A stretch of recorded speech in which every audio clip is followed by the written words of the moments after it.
It is Saturday, March 12th, and there is a major storm on the way to Atlantic Canada. We are looking at the potential for snow, rain, and strong winds that will impact much of the region. We're looking at snow for northwestern New Brunswick and also for the majority of Labrador, with rain expected elsewhere. And also very strong winds are expected in Newfoundland and Labrador. Here is the threat index for Atlantic Canada. Certainly in Newfoundland and portions of Nova Scotia, we could definitely end up seeing some power outages. There is the potential for some flooding as well, mostly for southern portions of the coast of Newfoundland.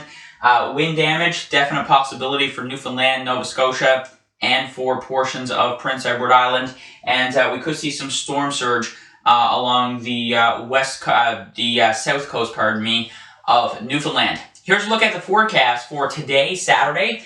Back across the Maritimes, it is going to be unsettled. We are looking at rain for much of the region, and we are looking at some strong winds for Nova Scotia and for Prince Edward Island. We could even hear the odd rumble of thunder, in fact, for some areas of mainland Nova Scotia. So that's going to be today's story. Newfoundland, you'll get into the action tonight, but for today, we are looking at actually nice weather to start, but we are looking at some flurries later on today in Corner Brook, and we will see increasing clouds throughout the day for Central and for the Avalon as well. There is the potential that we could see a few rain showers or flurries before we head into the evening.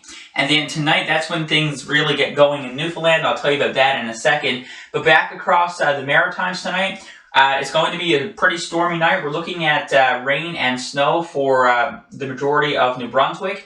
As we head toward Prince Edward Island, a similar story with some rain or some snow and some strong winds. And then for Nova Scotia, southern Nova Scotia, we are looking at rain for coastal areas, snow inland and over higher terrain, and strong winds. Heavy rain in Halifax, continuing with strong winds. And for Cape Breton Island, we are looking at heavy rain, strong winds as well. And then Newfoundland will get into the action tonight. We are going to see some rain or some snow for the west coast. Most likely going to be rain, but we could see snow to start, and the remainder of Newfoundland will see heavy rain move in overnight. And the winds are going to be quite strong as well. We could see gusts anywhere from 110 to as much as 140 for some areas, and the Wreck House could see gusts up to as high as 150, and we'll see snow move into Labrador overnight as well. And then the forecast for your Sunday, well, it's going to be an unsettled day once again. Newfoundland continuing to see rain. Waking up, it will be rain, but we are going to see a transition back to snow as we head through the afternoon, because the temperature will fall, and we're going to hold on to those strong winds once again with gusts up to 140 possible. Labrador City tomorrow looking at snow and blowing snow. And for the Maritimes, we are going to clear out later in the day, but waking up, we are going to see some flurry activity and some blowing snow as well for most areas. So we do have the latest information on our website. You can also download our free Android app as well in the Google Play Store, and you can get your local weather information from there.